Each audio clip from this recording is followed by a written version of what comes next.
All right, Jerry Mason, the Kickin lawyer, and I welcome you guys to another Law Talk. As always, please make sure you like, follow, subscribe to the content. We're available on all social media platforms, YouTube, Apple Podcasts, Google Podcasts, Spotify, the Facebooks, the Instagram, the TikToks. While we have TikTok, at least, we're available on all that stuff. So make sure you check us out. Oh, also heads up, Google Podcasts no longer exists. Oh, well, never mind. We don't have Google Podcasts. It's been converted into YouTube. So in that case, don't forget to make sure you like and also follow Michelle Allen's stuff. She's your go-to in the area if you're going to buy, sell, rent, lease real estate, and she's been a long-time supporter of the show.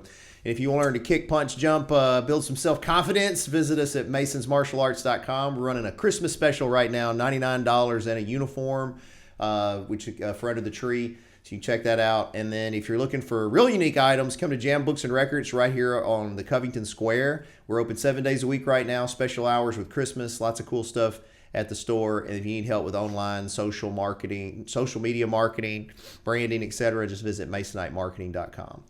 And then joining me today is a friend of mine and a new local celebrity now. He's a big bad actor. It's Mr. Jason, and I don't want to call you Big Daddy, but Jason Pruitt. How you doing? Good, man. How are y'all? Good to see you. Good to see you. And I've seen you on billboards now, too. Yeah, taking over, just trying to be out there the best we can be.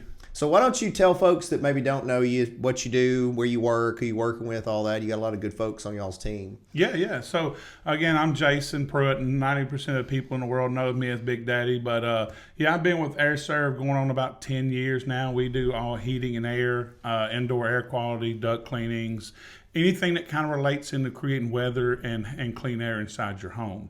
Because the most important thing, you want to have good weather inside just like outside, we can create that inside.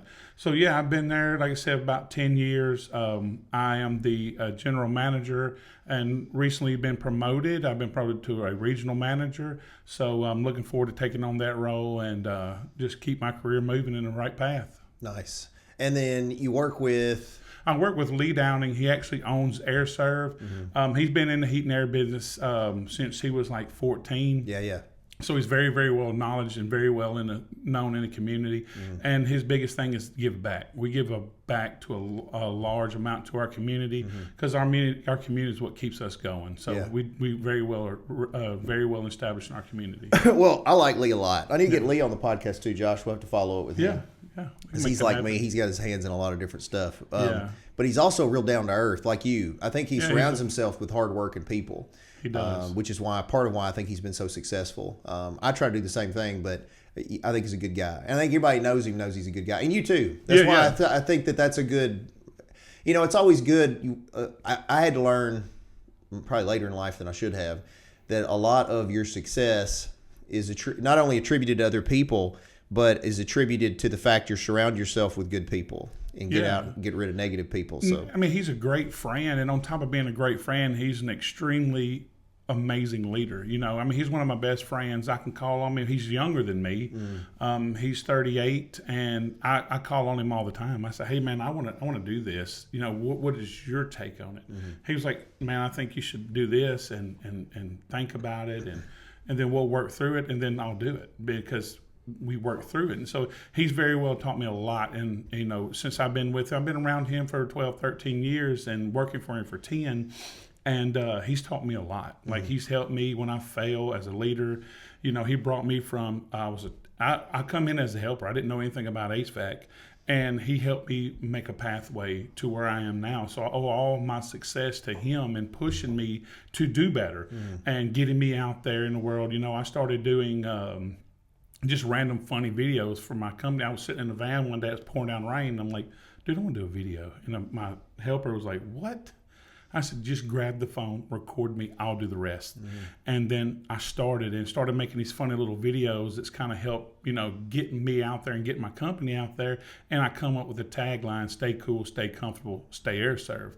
And he has pushed me to do that. And it led from the small little videos on Facebook to TikTok, Instagram, and now it's led to TV commercials and led me to movie role and stuff like that. So and so that's something. We were at the South Tipton Chamber thing week. When was that? Last week? Whenever it was. Man, I was sick as a dog too. I'm better I know now. you look bad. You was like you lucky you was just wore out. Yeah, well, I am wore out. I hadn't been sleeping at all, and then on top of that, I had pneumonia and a sinus infection back to back. And so I was on like 3 antibiotics and wasn't sleeping, and then the not sleeping developed anxiety and paranoia, and it was terrible. But anyway, the good thing that come out of that is when we were talking about it, you were talking about some of these acting roles you're doing. So tell me about that. How did you get into that? What have you done? What do you want to do with it? Yeah. So one of my guys he does our commercial shoots and stuff, and he done all of our photo shoots and stuff like that for our billboards. He got to talking one day, and he was like, "Hey, man,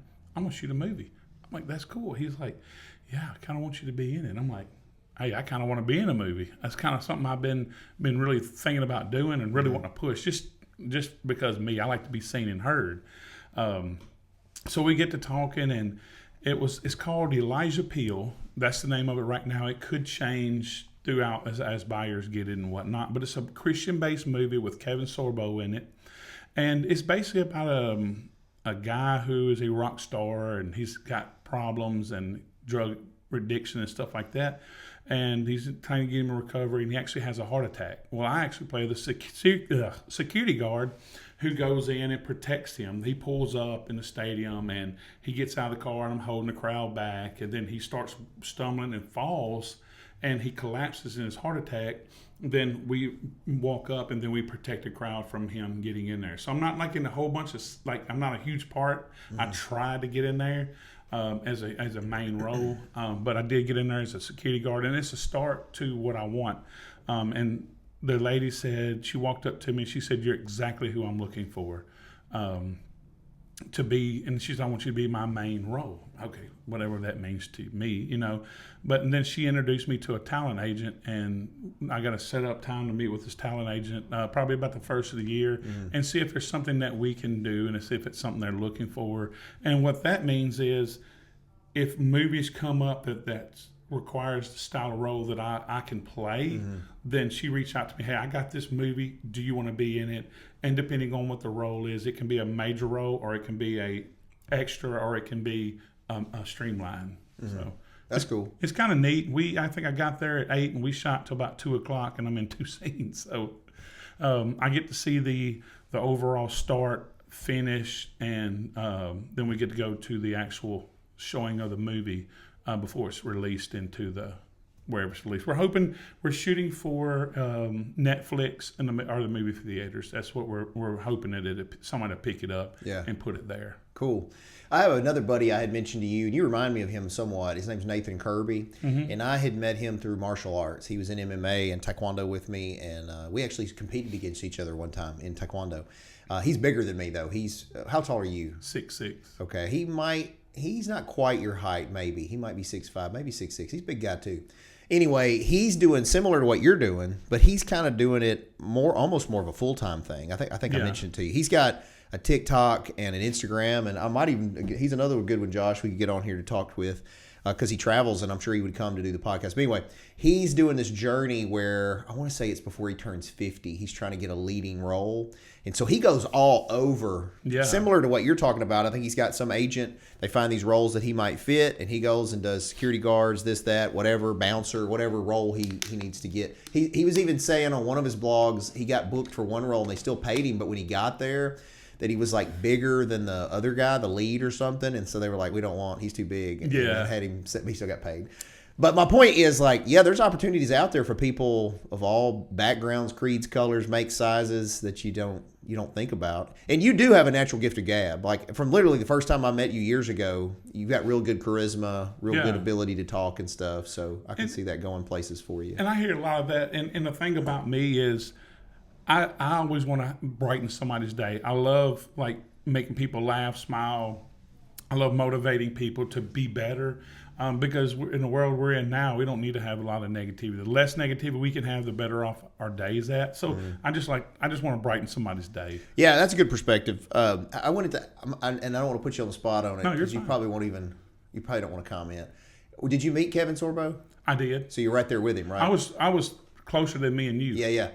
Do you know the big drama right now he's dealing with? No. Well, I won't go into it. Yeah, no, I don't. Josh, you'll I have. know he's. You know what I'm he's talking about? very controversial because of his political beliefs are very Oh no, in there's line with mine. I'll put it there's that way. there's a lawsuit potentially pending. Yeah. It's all over at least the TikTok on my feed with this. I don't want to crap on his name, so I'll let you guys look it up. But it deals with a flight attendant who's also an OnlyFans model, and there's a lot of controversy around him. I don't know how much I would. I mean, I don't know anything about it, so I probably shouldn't even comment on it. But I don't know how much I would believe about anything negative being put Oh no, his way. there's actual Is there evidence. actual evidence? There's Okay. there's All actual right. video evidence. Oh, okay. Well, that may be different. I was gonna say because otherwise, Well, I I would ain't just knocking. assume Look, that I it's ain't. Hollywood trying. I'm not saying this to tear knock him the guy. down. I was a fan of his Hercules series. Yeah. Back in the 90s, I liked Hercules because it was in the Xena world too, I think. And I liked all that sword and sorcery stuff that they did. And I hadn't really followed him since then, but I did know he was, I think he was kind of ostracized from Hollywood because of political views, That's why like a I lot think of he's folks. doing a lot more independent work and stuff Yeah. and independent films because Hollywood is not really working with him because he's more right leaning and they're obviously. But you know, all Josh super does left. films. Josh, Yeah, I does actually his own movies and stuff. I kind of reached out to him a couple of times about maybe doing some stuff before we got into the marketing world where we are now. I think it's been a little while, hasn't it, Josh? Oh, I kinda yeah, hit no, it's you been- up. it's well, I'm not talking about wow, just the yeah. marketing. I'm talking about movies. Movies, like yeah. he does his own like fan films and stuff that he does. Yeah, Yeah. we're getting ready to shoot a big feature-length film that's going to be intended for theatrical distribution. So it's going to be here within the next year that we're going to be doing that. So that's Oh, going to nice. be a major undertaking. Yeah, very, it's very gonna- expensive. Very undertaking. expensive. See, he might have a role for you, but he won't cast me in anything. So maybe you can get Maybe I like, can some maybe work. I can slip myself in there a little bit. Hey, Where'd this guy come from? We'll have roles for everybody. I'm his We'll brother, so he won't. He won't don't put be you in- out there. He likes his other brother better, so he gets to be in most of the Yeah, movies. I seen that. Normally, I'm the villain if I'm in anything. So. Yeah, yeah. Justin gets to be in there, you know. Yeah. Y'all about the same age, you and Justin? I think so. I'm 43. He's 43. Yeah. Well, he's either 42 and he'll be 43 because I'm 45 and I'm 3 years older and I'll be 46. So, did y'all graduate together? Do you I remember? think so. Right around in that I think he was, we was close. 2000. He was class of Yeah, 2000. I can't remember. You don't remember when you graduated? No, I don't remember if we had graduated together. What year did you I left graduate? in '98. You graduated in 98? No, I didn't graduate. Oh, you left I here. left. Oh, I just quit. Oh, okay. Well, Teachers wasn't. so I what wasn't grade? moving. What grade were you in when you left? Were you sophomore? I think I think I should have graduated. Then that would have put you 2000. Yeah. So you would have been you're right there with him. Yeah. we did go to school together. You went to Covington? Yeah. Okay. I That's where he can't. went. You know, man, that was a long. Well, I figured time y'all ago. know because he was all about the hats. So how did Yeah. the hats come up? So honestly, we do a reunion for work every year where all of our brands, because we're a neighborly brand, we have several under our umbrella, and we own half of them because we own Air Serve, Glass Doctor, Molly Mae's 5-Star Painting, and we're coincide with Mr. Electric too. So we all get together once a year, and we just said, oh, let's wear a cowboy because we are the Cowboys of Neighborly, because Neighborly as a brand, when it started, they was very set on no facial hair, zero. Like you had to be clean shaving to be able to approach customers and stuff. And we started wearing, had beards, and it's like, oh, that's never going to work. And their clause was like you had to be clean shaven. Now in their clause, you do not no beers allowed except for Tipton. So we was that kind of the Cowboys of it, and we wore a cowboy hat to a reunion one day, and it just kind of just stuck with us. And I wore it on the commercial and wore it on the billboard, and it just I have to wear it every day now. Yeah, I kind of dealt with that. I think I told you with the fedora with Yeah. the Cellar restaurant when I was a part of that. And the reason that I think a lot of people think I started wearing the fedora because of the Cellar. The Cellar developed because I wore a fedora. Yeah. Because I liked wearing fedoras. Because I even researched it, man. Because I was never a cowboy hat guy. My brother Justin was. They even called him cowboy at one time. Yeah. But I was a fedora guy, and I wondered why men quit wearing hats. Because if you look like up through the 50s, they kind of still wore them. 60s, it kind of stopped. And I even researched like why it fell out of fashion. Because prior to that, man, everybody wore a hat. Sometimes it's cowboy hats, sometimes it's fedoras, sometimes it was them Peaky Blinder hats or whatever. But yeah, I was big on the hats. I think the hats are cool. I would like to see more people wear them. I would wear a cowboy hat, but I can't pull it off.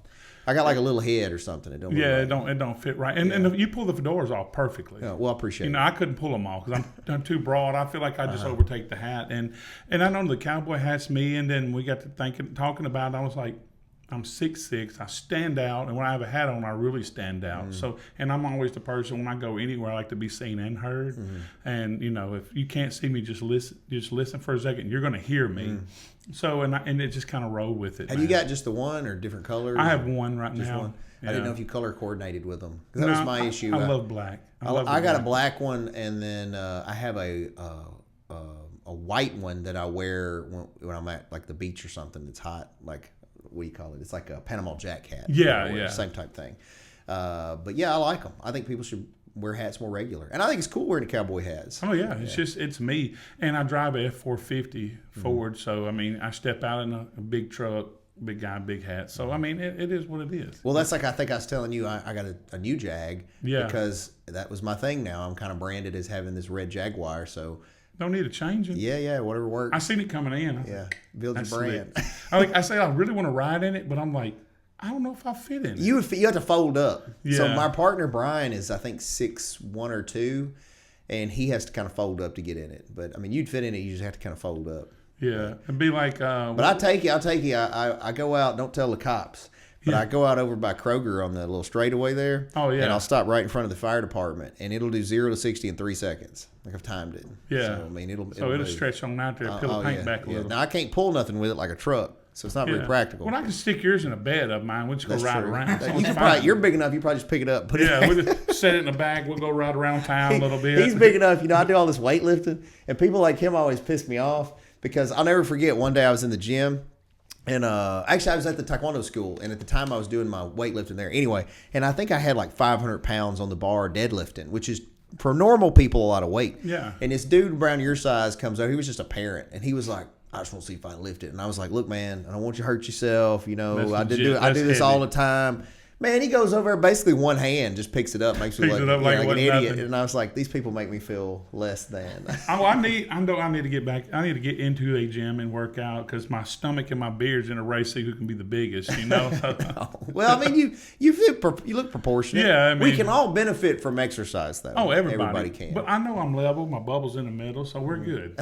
Well, hey, it's like the way I look at it. As long as my wife likes it when I'm fatter.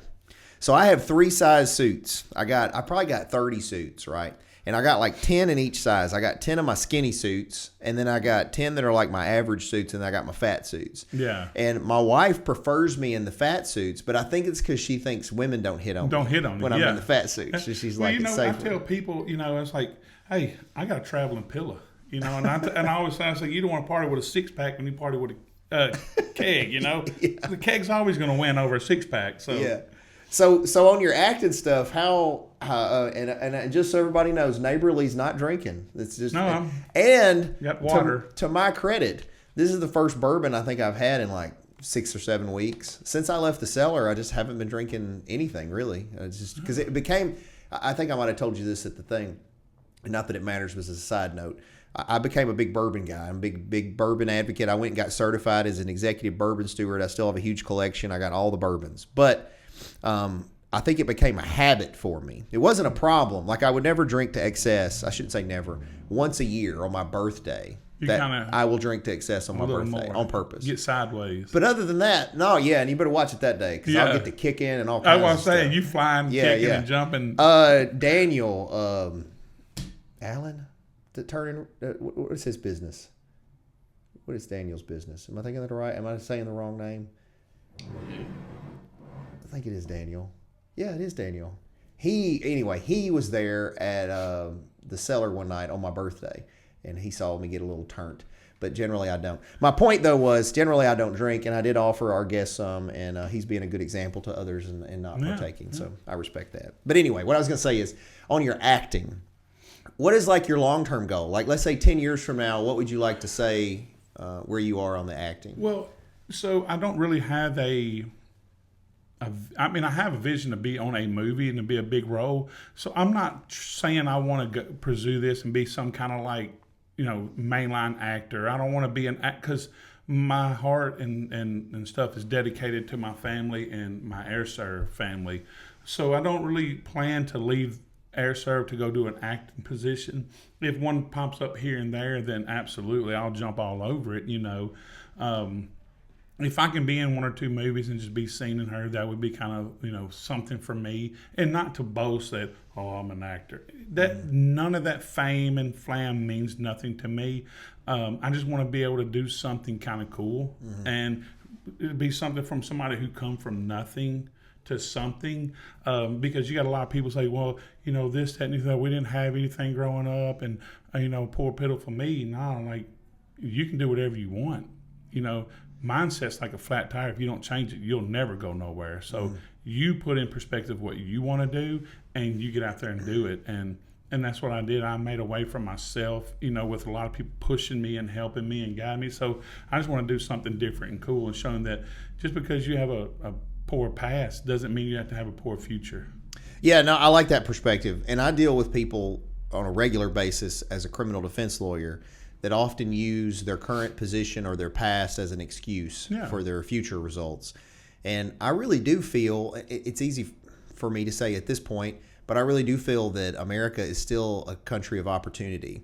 And if you're willing to put forth the work, there are so many opportunities. I don't know if you know this, Lee probably knows this, but the number one profession that is it's projected to produce the most millionaires in the next decade are the trade businesses. Trade business, yeah. Because you got people like Lee and you that have kind of gone in and done their own thing. You're cornering a huge market. And then you didn't get disillusioned by this, but I did. My generation was raised to think you had to go to college to make money, that you had to. And then you go into debt. I got $144,000 student loan debt right now. Yeah. Like still. And my plan is to die without paying that thing. Yeah. But anyway, I got multiple degrees, but I got to pay all this money, right? And then I got all this overhead in this profession. And the worst thing is I don't know how to do what you know how to do. Yeah. So I have to pay you money that I'm paying on this college degree and everything. You got to pay for this, but you also got to pay. I don't know how to do the mechanic work. I don't know how to do electrical work, plumbing, HVAC. I don't know how to do none of that stuff. And what's sad is, for me, it's a little different. And Josh doesn't know yet, but he'll be able to relate too. Our father was blue collar. Okay, so our dad was a maintenance man, and he knew how to do all that kind of stuff. And he was in that for as long as he was alive. He would come home and his hands would be caked with grease that wouldn't wash off from all the work he'd done.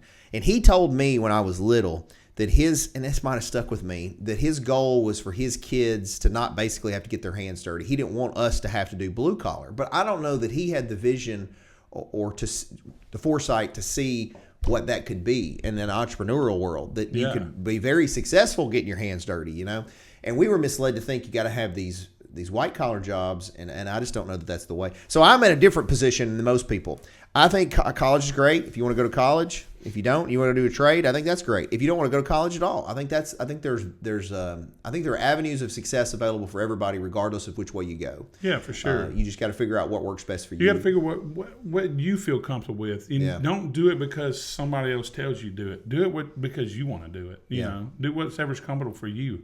Yeah. Because everybody's not made for this. Everybody's not made for that. I could never be a lawyer. I disagree. I think you'd be a great lawyer because you'd be a good trial lawyer. But I don't have to go back to school. No, you do. That's a hurdle. Yeah, That's the thing that pisses me off about the whole thing. Is I'm really a blue collar guy. Like, I was a cop. I did blue collar jobs before that.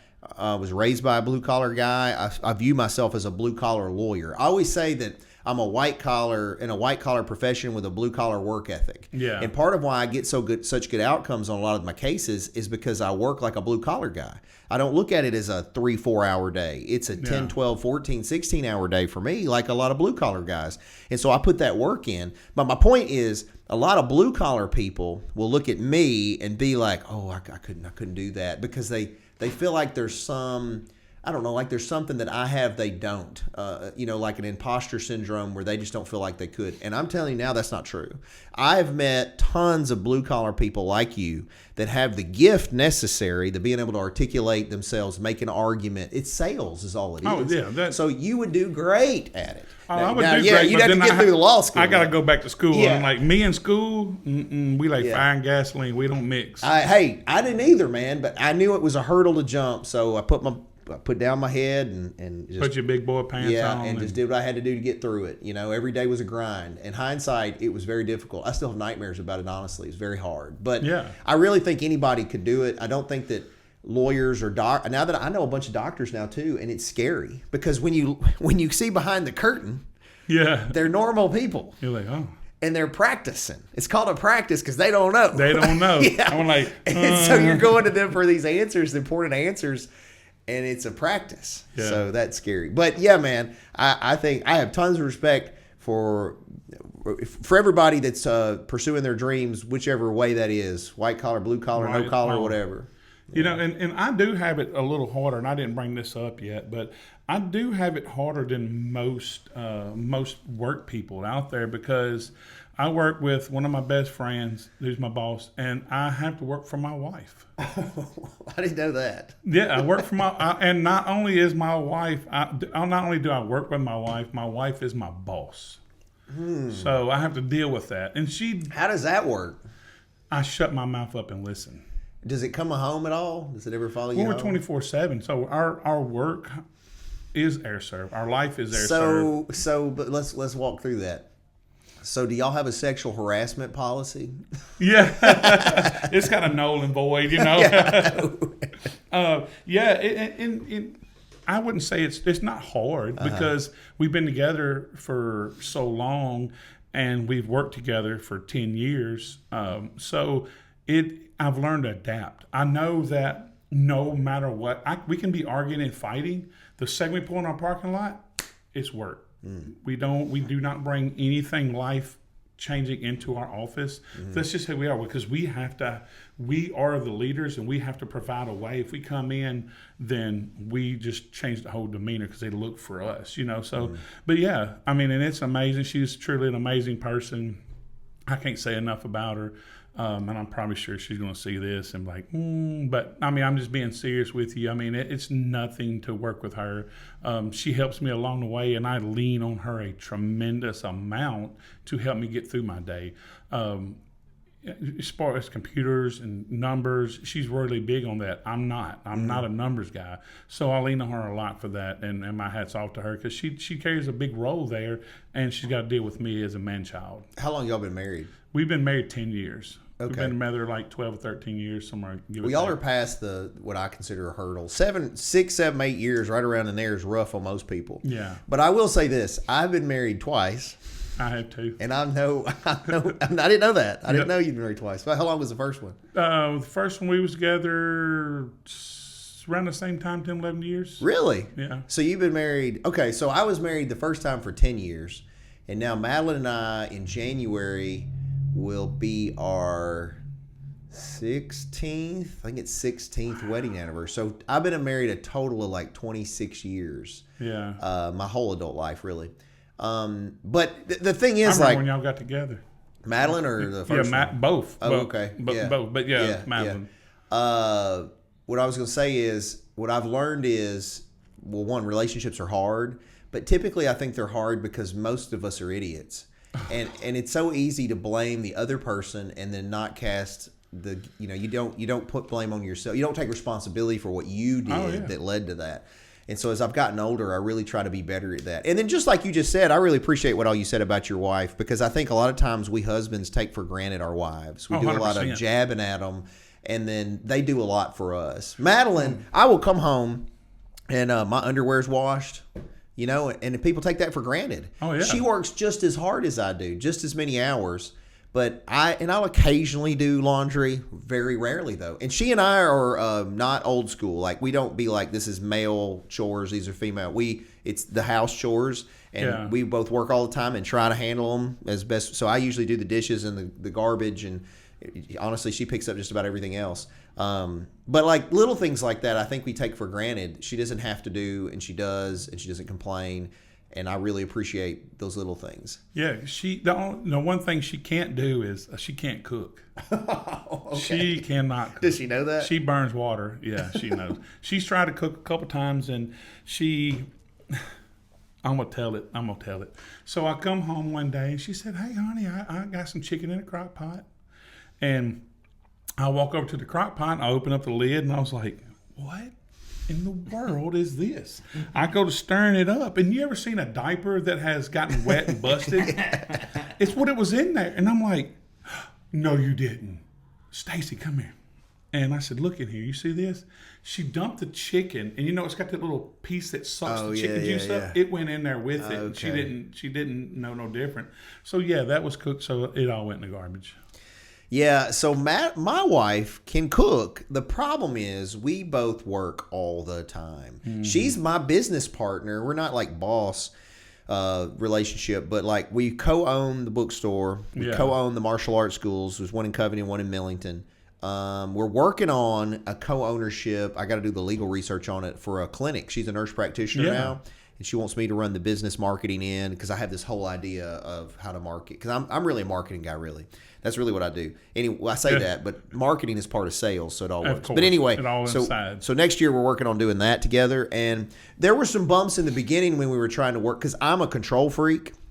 Whole life been like that, and I struggle with delegation, and I've tried to get better at it. Yeah, that's hard. Yeah, it is hard because you always feel like it's a priority for you. I can do it better. I'll just get it done. And so as I get older, I try to delegate better. So anyway, but yeah, being in business and then marriage together is a whole nother level that I think most people would struggle with. So it's great that y'all are doing well. Oh, but what I was going to say is, so Madeline, I think can cook. She just doesn't really have the time to. And then I can't cook at all. Last night, she's directing this play right now, a Wicked. When is this going to go up, Josh? Probably next week, Tuesday. Okay, so if you're watching this week, they'll have their final showing. It opens, today is Thursday the 12th, and this is going to air next week. So they have their opening weekend this weekend, and then next weekend they're doing it again. Anyway, it's called A Wicked Christmas. Mm-hmm. It's a really good family play. But she's directed this play that's got like 30 kids in it. And she's been doing that the last like 2 months on top of doing her job and helping me manage the other businesses. Oh, she's been busy. It's been busy. That's crazy, I feel like I haven't gotten to see her, but that's the thing is if you find a remarkable person, they can help make your life remarkable. Oh yeah. If you can find the right person. I found that. Mm-hmm. I do. Well, how do you? Let's talk about that. Let's talk about relationships, Jason. Mm-hmm. So, how do you think What was a defining moment or action that happened with you and your wife when you were searching out where she might be the one that made you decide this was it?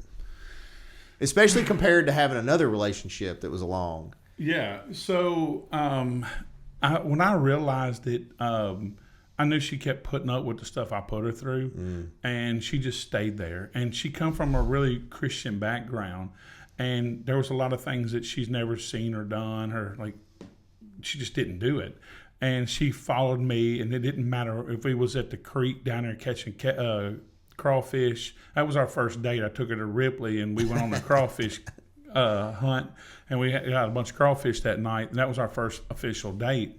And she just followed me, and she rode on the four-wheelers with me, rode on the side-by-sides with me, and I was like, that's her. Hadn't got her hunting yet, but I did take her sisters with me, and they froze to death and all that. But and that's when I knew. I said she loved me when I was broken. She loved me when I was good, and she was always there, and she never said no. She never said no to anything I said unless I wanted to buy something.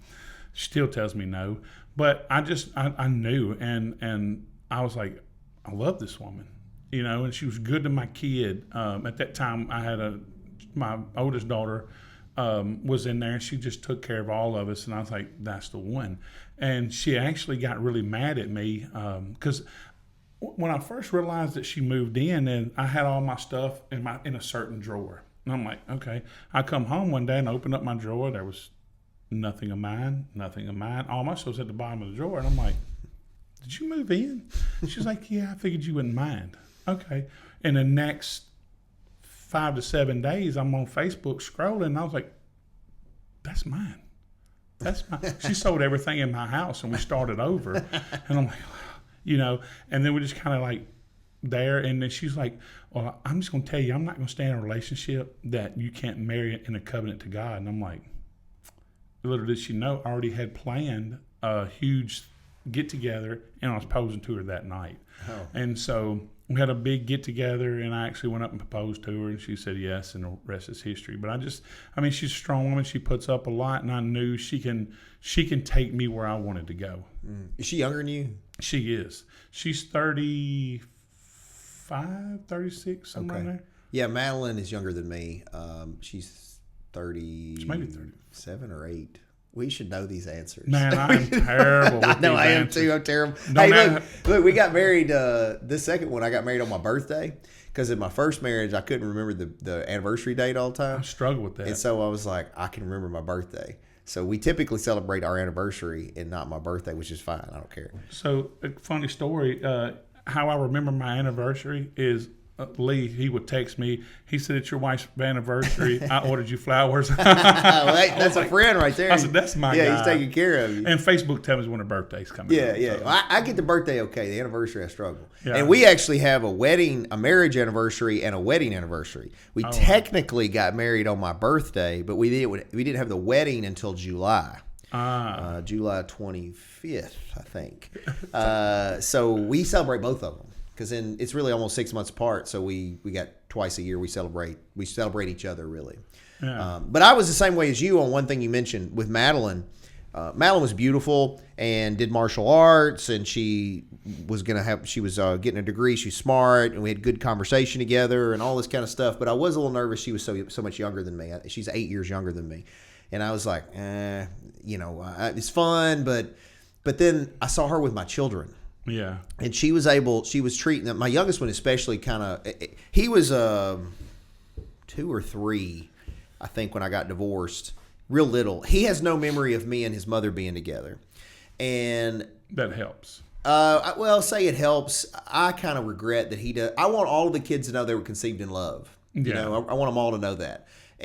But he has no memory of me and her together. And so his memory at the time, me and his mama, and this is my opinion, were trying to figure stuff out, not really focused where we should have been. And the one that was Madeline. So Madeline was there. She was central. And I think he bonded with her probably more than anybody at the time. Anyway, I saw him interacting with all the kids interacting with her, and she was young at the time and stepped into this mother role without missing a step, and that was impressive to me. Yeah. And that is honestly what sold me on. And then the other thing was, at the time, shockingly for people that know me now, I was not real nice to animals. I wasn't mean to animals, but I didn't view animals as like they deserved emotional energy. You know, it's like, I don't care. It's a dog. Leave it outside, whatever. Yeah.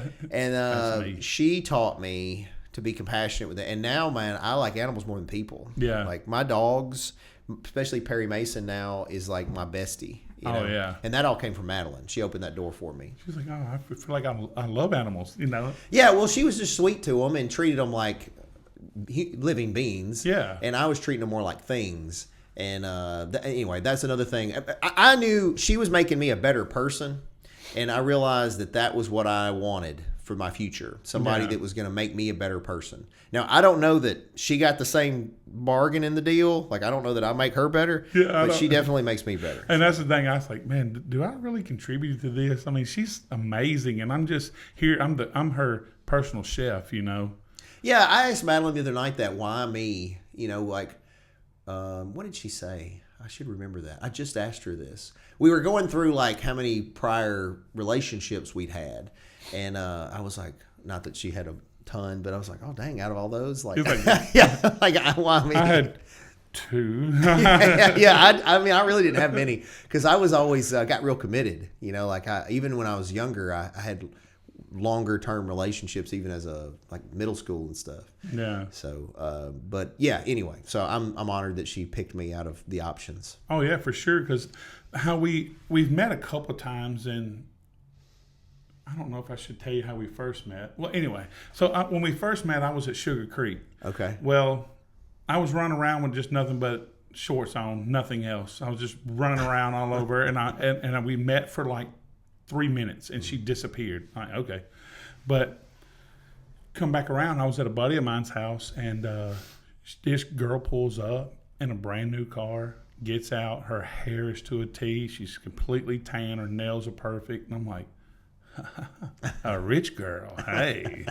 And So she had more debt than I did. Go over there in your shorts alone. Yeah, I'm over there, and we ended up talking, and we talked that day, and then the very next day I go back over to my buddies, and he was like, man, how are you and Stacy? And I'm like, I didn't get her number, dude. And he's like, what is wrong with you? So I was like, give me her number, and I did everything. I sent flowers. I had her car washed every day. You know, I was making sure she was perfect. And so I kind of worked really hard to get her, and I got her. I mean, Nice. So Madeline hated me. You probably don't know this story. I don't know that I've told it on here before, but technically the first time we met, I went to a taekwondo tournament, and this is when I was hardcore competing in taekwondo. I was internationally ranked. I was number one in the world at the time. So I go to this tournament in Camden, Arkansas. That's her hometown where she was from. And we went down. It was like a 5-hour drive in the middle of nowhere. And I was like, this is like the armpit area. Where am I at, you know? Well, I go in there, and I saw her, this friend of hers and some other friend standing there. They were all taekwondo students too. They were younger, but they were over there. And I remember they were pretty. And I was very cognizant there were these attractive women all of them over there watching. yeah. And so I go to get in the ring for this first match, and this dude gets out there that's like blind. Okay, he was competing in my division, even though they had a special ability division for people that had different disabilities. Yeah. But he's a real smart guy, but he was like legally blind. And so he comes out and he's like looking through one eye hole, like one eye, like looking at you sideways, right? And I'm like, all right, so I'm going to be nice to the guy because I'm like number one in the world. Well, these hot girls are watching me, and Madeline's one of them. So when they say, go, so we start, and this dude kicks me upside the head, this blind dude. So he gets points, right? But then it ain't over. Now we get to I gotta reset. react. And I'm like, oh, son. Game on. Game on. That's what I said. So, man, knocked dude out. Took him out on a stretcher, this guy. God. Well, it turns out one of the girls was his sister, and that was Madeline's best friend. And they were there to watch their friend here compete. And now this evil dude has knocked out this blind guy, that they carry out on a stretcher. I'm like, oh, you want the blind guy. So I knock him out, and I'm done. I'm like, yeah. And I'm like, they're going to be impressed. They're all mean mugging me. Like all of them just looking at me all nasty. And so I remember her vividly because she was so pretty. But at the time, I don't know if I was still married or what the deal was, but I didn't have like interest in, I didn't go up to her, didn't talk to her, nothing like that. I just knew they were there.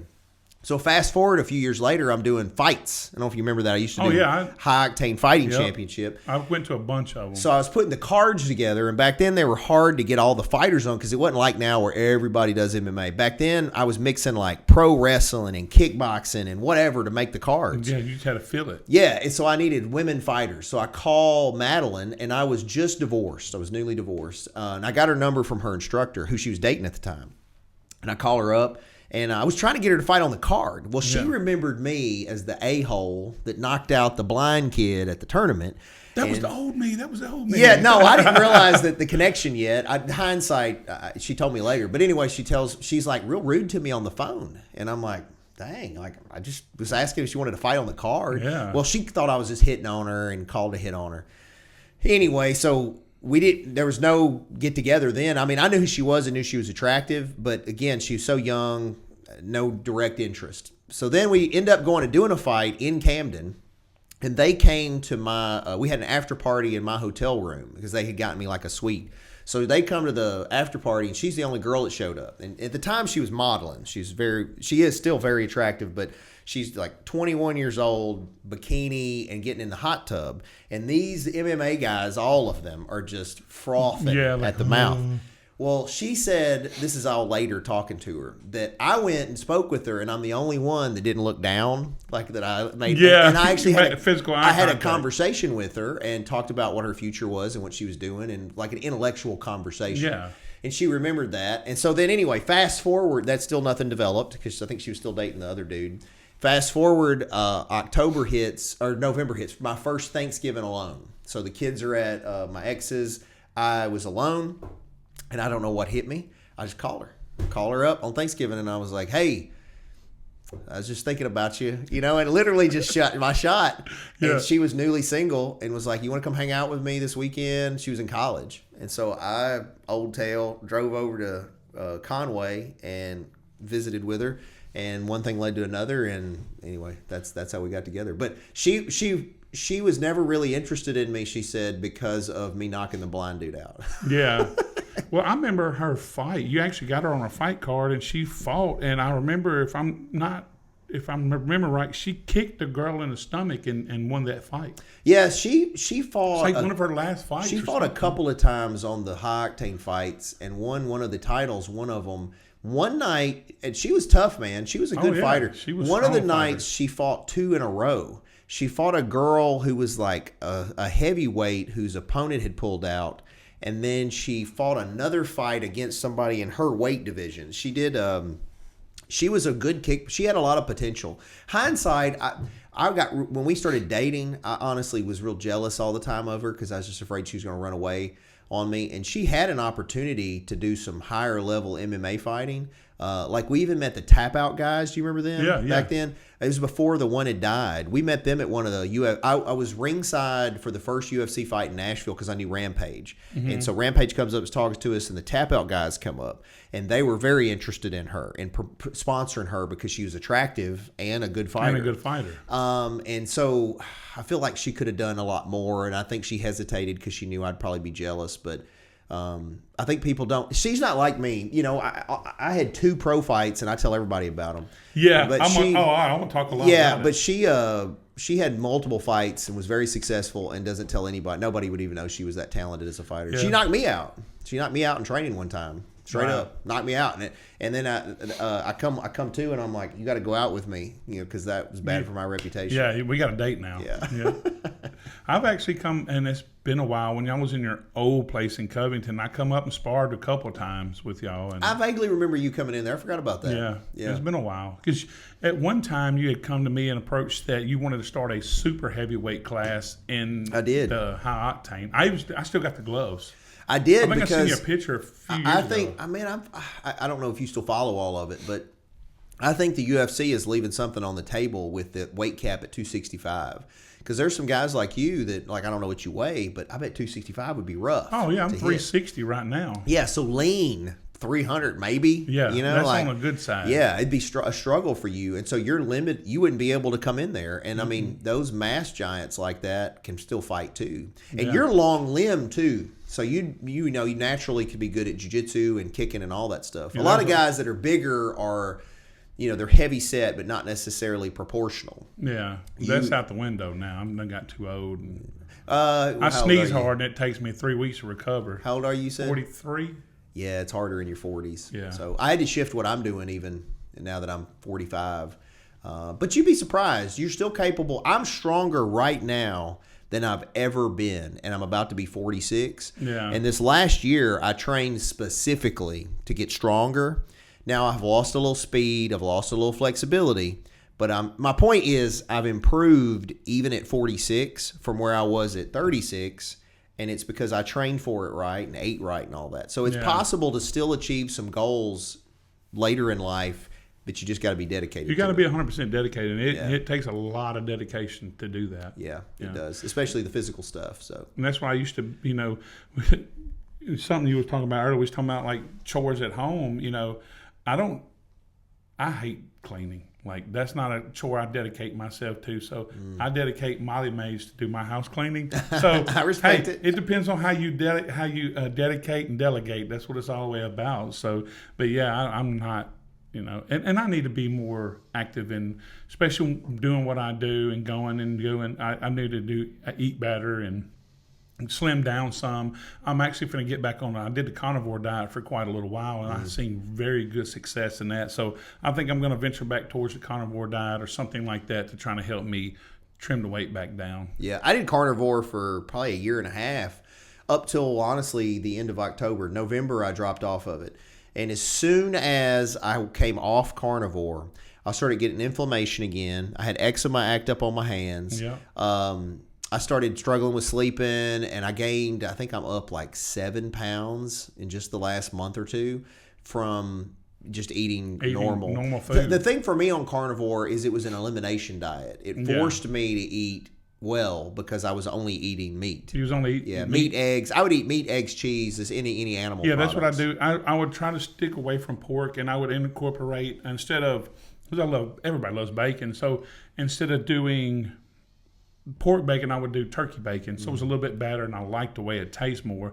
So yeah, that's meat, eggs, and cheese, and that's literally it. Yeah, there's some new studies that it even helps offset your risk for cancer. Doing carnivore and stuff. Now, you take all the bad out of it. You take all that bad stuff. Yeah, all that processed stuff is bad. Crap. You know, I mean, it's like they said, and you know, I don't know your political position. I could guess it, but you got RFK it looks like going to be in charge of some of the health stuff. Mm-hmm. And, you know, one of the frustrations I have is American food is not regulated like European food is. You know, there's a lot of stuff that's legal here to put in food that's not legal in Europe. And you can go eat pasta in Europe and it doesn't have the same effect on you as pasta in the United States because it's not regulated the same. Oh, yeah. They look at it like, send it out. Who cares? Yeah. Yeah. No, it's whatever's going to make the money. Whatever's whatever's cheapest. Yeah. So cook it with them seed oils and throw that stuff out there. Yeah. They don't care. I'm trying to circle back to carnivore, but man, I personally, my biggest weakness is I like chocolate.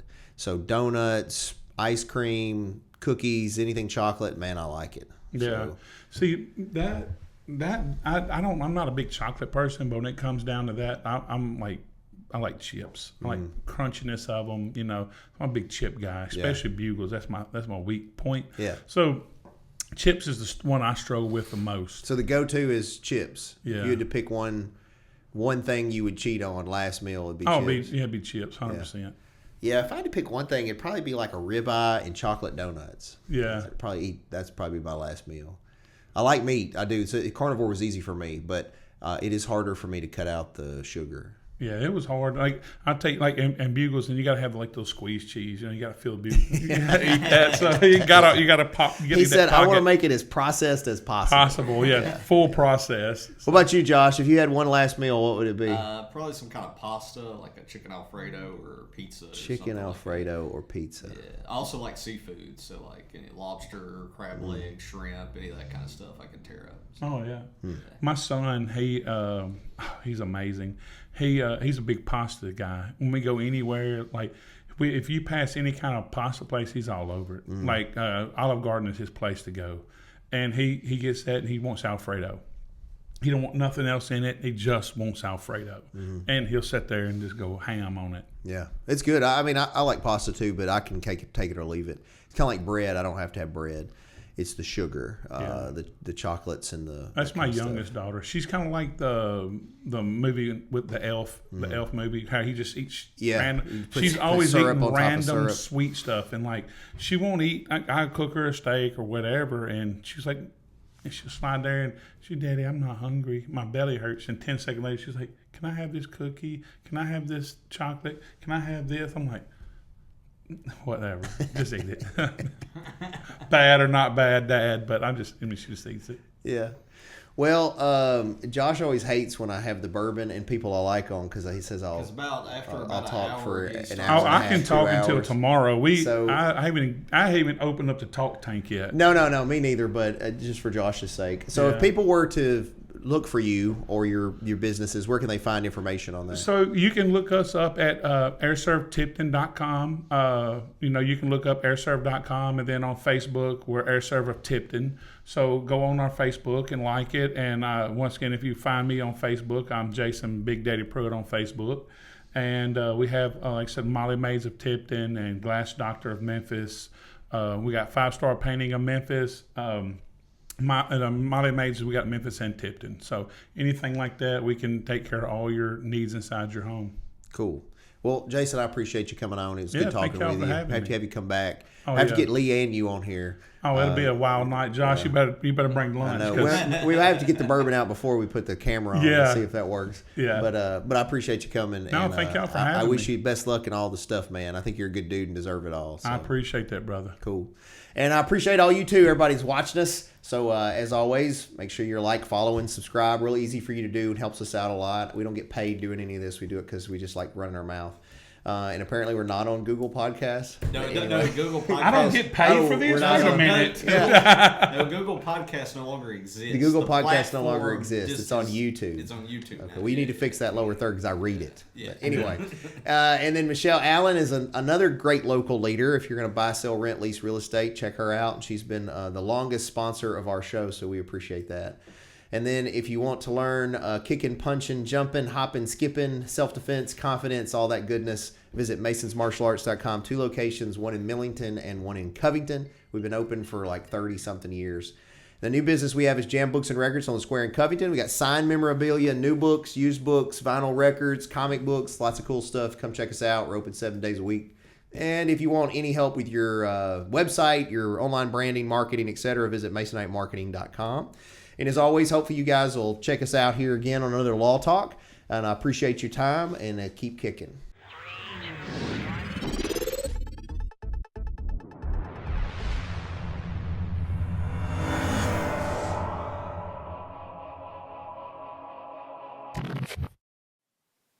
Thanks for watching, guys. Just remember that this is not legal advice or investment advice or business advice. This is for fun and entertainment purposes only.